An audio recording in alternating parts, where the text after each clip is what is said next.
आइए आज हम शुरू करेंगे कक्षा 8 का 6th चैप्टर जिसका नाम है दहन और ज्वाला, कंबस्चन एंड फ्लेम। इस लेसन को हम 2 पार्ट में पूरा करेंगे। पहले पार्ट के अंदर हम दहन के बारे में बातें करेंगे और जो दूसरा भाग होगा उसके अंदर हम ज्वाला के बारे में पढ़ेंगे।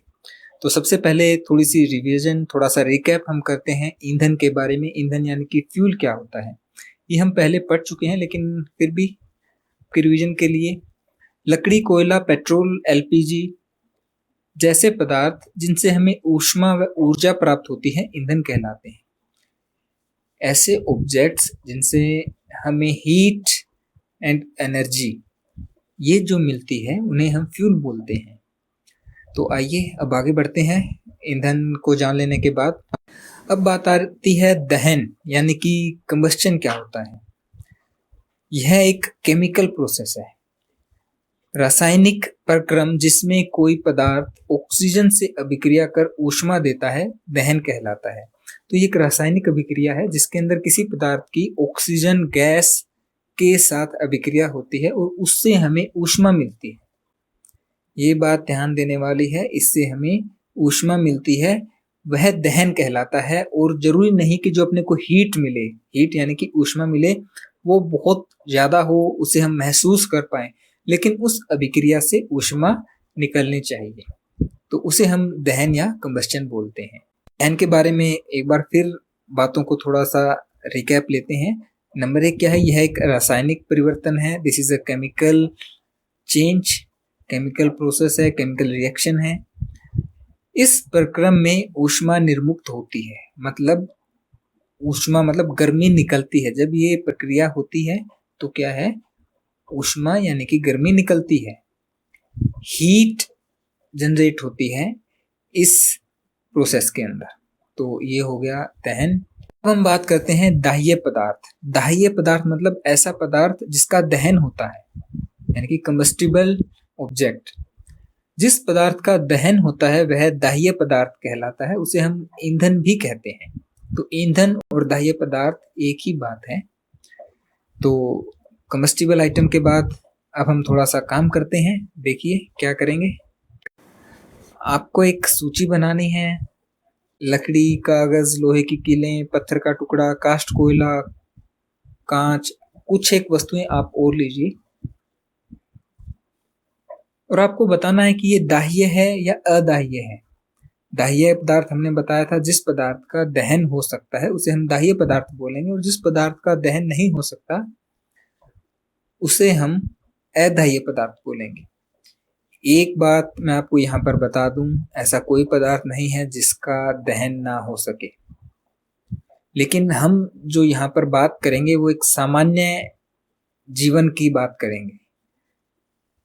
कहने को तो हम पत्थर को भी पिघला सकते हैं, लेकिन उसके लिए इतना ज्यादा तापमान चाहिए जो सामान्य जीवन में उत्पन्न करना संभव नहीं है।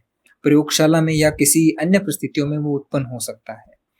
तो आपके लिए ऐसा पदार्थ जिसको हम सामान्य जीवन में नहीं जला सकते, जिससे ऊष्मा प्राप्त नहीं की जा सकती, जिसका दहन नहीं हो सकता, वो पदार्थ अदाह्य होगा, कंबस्टिबल नहीं होगा।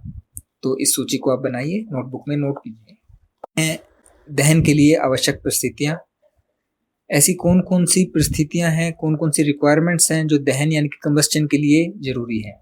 तो हमने 3 यहाँ पर परिस्थितियां ली हैं, आपको सोचना है और बताना है। सबसे पहले हम एक गिलास लेंगे, उसके दोनों सिरे खुले हैं। हमने 3 मोमबत्तियां रखी है, पहली मोमबत्ती के आसपास 2 डंडियां रखी है, उसके ऊपर एक गिलास उल्टी रखी, लेकिन गिलास का जो नीचे वाला सिरा है वो भी खुला हुआ है, ये ध्यान रखना। तो इसके अंदर क्या होगा, जब हम गिलास को इसके ऊपर रख देंगे, मोमबत्ती के ऊपर क्या प्रभाव पड़ेगा। दूसरी के अंदर जो दूसरी मोमबत्ती है उसको हमने नीचे रखा है, उसके ऊपर गिलास रख देते हैं, नीचे वुडन ब्लॉक नहीं है, ऊपर से खुली हुई है। तो इस मोमबत्ती के ऊपर जब हम गिलास रख देते हैं, ध्यान रखना तीनों परिस्थितियों में गिलास ऊपर से खुली हुई है। तीसरी परिस्थिति में हम गिलास को ऊपर से बंद कर देते हैं, कोई ग्लास की प्लेट या कोई भी वस्तु लगाकर। अब आप इस वीडियो को पॉज कीजिए और बताइए कि क्या होगा मोमबत्ती के साथ। उसके बाद मैं आपको उत्तर दूंगा।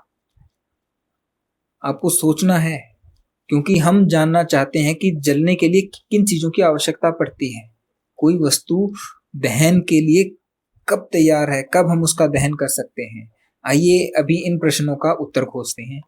तो जो सबसे पहली मोमबत्ती है, जिसके नीचे हमने वुडन ब्लॉक्स यानी कि लकड़ी की 2 तख्तियां लगाई थी, उसके अंदर मोमबत्ती निर्बाध रूप से जलती रहती है।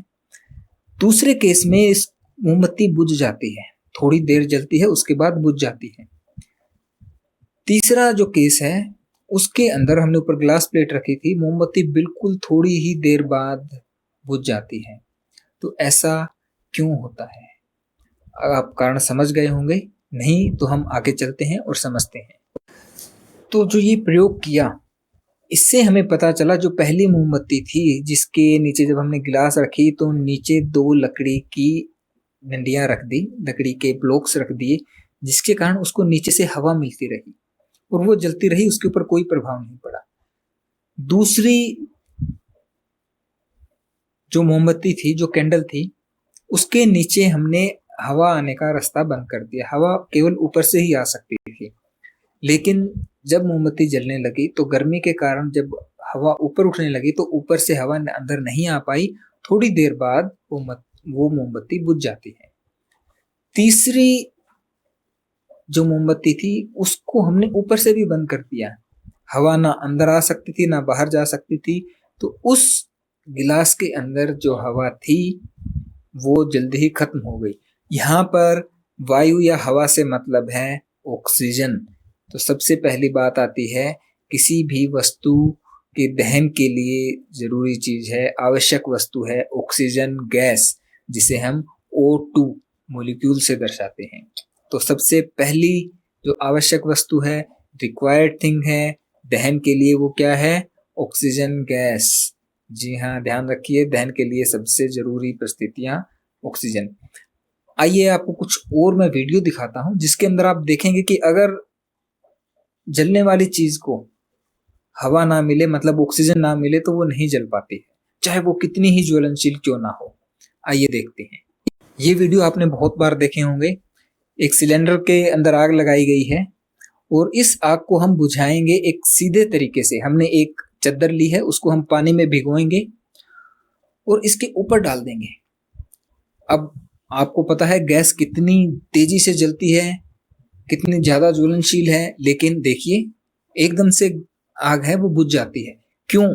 क्योंकि जैसे ही हमने गीली चादर इसके ऊपर डाली, इस आग को, गैस को जलने के लिए क्या चाहिए थी? ऑक्सीजन। वो ऑक्सीजन मिलनी बंद हो गई और ये बुझ जाती है। इसी कारण जब भी कोई व्यक्ति आग पकड़ लेता है, जलता है, तो हम उसके चारों ओर कंबल लपेट देते हैं। क्यों? कंबल लपेटने से उसको ऑक्सीजन नहीं मिल पाती और आग जो है वो बुझ जाती है। तो एक चीज आप समझ गए होंगे कि दहन के लिए, जलने के लिए सबसे जरूरी जो वस्तु है वो क्या है? ऑक्सीजन गैस है। कुछ और वस्तुएं भी है क्या? आइए अपने कुछ अनुभव हम साझा करते हैं। आप एक माचिस की तीली जलाते हैं, उस जलती हुई तीली से कागज जलाने की कोशिश करते हैं, उसी एक और तीली लेते हैं या वैसी ही तीली से आप लकड़ी का टुकड़ा जलाने की कोशिश करते हैं। जलती हुई तीली से आपने कभी मिट्टी के तेल को भी आग लगाई होगी। तो इन सब में क्या समानताएं हैं, क्या फर्क है, क्या भिन्नताएं हैं? यहीं से हमें पता चलेगा कि दहन के लिए दूसरी चीज क्या आवश्यक है। जब हम माचिस की तीली जलाते हैं, हम उसको थोड़ा सा रगड़ते हैं और माचिस की तीली जल जाती है। जलती हुई तीली से कागज जलाते हैं, थोड़ी देर हमें तीली कागज के पास रखनी पड़ती है, कागज जलने लग जाता है। लेकिन वही जलती हुई तीली से अगर हम लकड़ी का टुकड़ा जलाना चाहते हैं तो तीली बुझ जाती है, लेकिन वो लकड़ी का टुकड़ा नहीं जल पाता। मिट्टी का तेल बहुत जल्दी आग पकड़ लेता है। तो ऐसा क्यों होता है? ऐसी क्या खास बात है कि मिट्टी का तेल बहुत जल्दी जल जाता है, बिल्कुल पास लाते ही कागज भी जल्दी जलता है, लेकिन लकड़ी का टुकड़ा नहीं जल पाता? तो कुछ और चीज भी है जो, अब देखिए इस केस में ऑक्सीजन है, हम खुली हवा में जला रहे हैं, तो दहन के लिए जो आवश्यक वस्तु थी ऑक्सीजन, वो है हमारे पास। कुछ और चीज भी है जो लकड़ी के टुकड़े को जलने नहीं दे रही है, वो क्या है? आइए जानते हैं। तो दहन के लिए आवश्यक परिस्थितियों में सबसे पहली थी ऑक्सीजन, जो कि हमारे पास थी। दूसरी है ज्वलन ताप। ज्वलन ताप क्या होता है? कोई तापमान है। कैसा तापमान है? आइए जानते हैं। ज्वलन ताप वह कम से कम तापमान है जिस पर कोई पदार्थ जलने लगता है, उसे ज्वलन ताप कहते हैं। मतलब हर एक पदार्थ का अपना कोई तापमान होता है जिसके ऊपर वो जलता है, वो उससे पहले नहीं जलेगा। जब तक वो पदार्थ उतना गर्म नहीं हो जाता, उससे पहले वो नहीं जलेगा। यही ज्वलन ताप है। आइए आपको एक उदाहरण देता हूँ, बहुत ही अच्छा उदाहरण है, आप समझेंगे उससे। इसका अर्थ ये है कि जो मिट्टी का तेल है उसका ज्वलन ताप बहुत कम है। मतलब वो थोड़ा सा गर्म होते ही जल जाता है। उसको अगर हम थोड़ी सी गर्मी दें तो वो जलने लग जाता है। जो लकड़ी है उसका ज्वलन ताप काफी ज्यादा है। उसको हम जब बहुत ज्यादा गर्म करेंगे लकड़ी को, तब जाकर वो जलने लगती है। कागज का ज्वलन ताप कम है तो वो जल्दी जल जाता है। तो हर एक पदार्थ का अपना अपना अलग ज्वलन ताप होता है जिसके ऊपर वह जलता है। तो दूसरी आवश्यक परिस्थिति क्या है? ज्वलन ताप। हमें किसी वस्तु को, किसी पदार्थ को जलाने के लिए उसके ज्वलन ताप तक गर्म करना पड़ेगा, तभी जाकर वह जलेगा। ये एक प्रयोग है ज्वलन ताप के लिए। हमने एक कागज लिया है, मोटा कागज है थोड़ा, उसकी कीप बनाई है। सोच रहे हो, ऐसी कीप है जिसके अंदर हम पानी डाल सके। एक कागज लिया हमने, उसको हमने मोमबत्ती की ज्वाला पर रखा, उसके अंदर कुछ नहीं डाला है। आपको पता है कागज है वो फटाफट जल जाएगा। हमने दोबारा वही कागज लिया, उसके अंदर पानी डाल दिया। जो आपको पहली मोमबत्ती दिख रही है उसके अंदर हमने पानी डाला हुआ है। अब उस कागज को हम मोमबत्ती पे गर्म करते हैं। अब ये कागज नहीं जलेगा। क्यों नहीं जलेगा? क्योंकि कागज का जो ज्वलन ताप है वो कम है, लेकिन जैसे ही कागज को गर्मी मिलती है, वो गर्मी कहाँ चली जाती है? पानी के अंदर। पानी उस गर्मी को सोख लेता है और कागज उतना गर्म नहीं हो पाता है जो उसके ज्वलन ताप के बराबर है। इस कारण वो कागज नहीं जल पाएगा। पानी इसके अंदर उबलने लग जाएगा, लेकिन फिर भी कागज नहीं जलेगा। तो इससे हमें पता चलता है, वैसे तो कागज बहुत ही ज्वलनशील पदार्थ है। कागज का जो ज्वलन ताप है वो कम होता है, जल्दी से जल जाता है, लेकिन पानी डालने के बाद कागज का तापमान नहीं बढ़ पाता, जिसके कारण कागज का तापमान उसके ज्वलन ताप तक नहीं पहुंच पाता और कागज नहीं जलता है। तो ज्वलन ताप, जब तक किसी पदार्थ का तापमान उसके ज्वलन ताप तक नहीं पहुंच जाता, वह जलता नहीं है, वह नहीं जलेगा। यही है दूसरी कंडीशन, दूसरी रिक्वायरमेंट, दूसरी परिस्थिति किसी वस्तु के दहन के लिए, जलने के लिए। पहली ऑक्सीजन होनी चाहिए, दूसरी कि उस वस्तु का तापमान जब उसके ज्वलन ताप के बराबर हो जाएगा तब वो जलने लगेगी। अब बात करते हैं ज्वलनशील पदार्थ की। ज्वलनशील पदार्थ क्या होते हैं? जिन पदार्थों का ज्वलन ताप बहुत कम होता है और जो ज्वाला के साथ आसानी से आग पकड़ लेते हैं, उन्हें ज्वलनशील पदार्थ कहते हैं। देखिए, जब भी हम किसी वस्तु को आग लगाते हैं या आग में डालते हैं, तो आग क्या करती है? उस वस्तु का तापमान बढ़ाती है, और जब वो तापमान उस वस्तु के ज्वलन ताप के बराबर हो जाता है तो वस्तु जलने लग जाती है।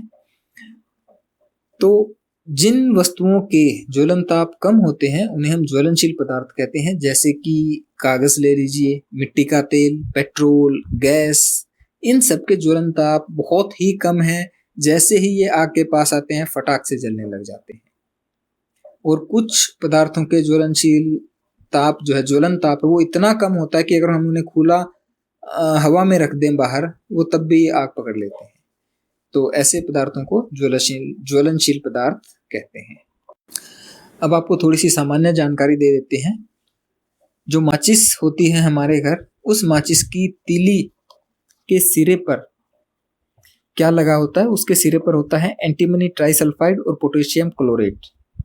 और जो रगड़ने वाली जगह होती है कागज के ऊपर, उसके ऊपर चूर्णित कांच, मतलब कांच का चूर्ण और लाल फास्फोरस, इन दोनों का मिश्रण लगा हुआ होता है। जैसे इसको हम रगड़ते हैं तो रगड़ने से क्या होता है? घर्षण से, आपको पता है, घर्षण से ऊष्मा पैदा होती है, थोड़ा तापमान बढ़ जाता है और जो माचिस की तीली है वो जलने लग जाती है।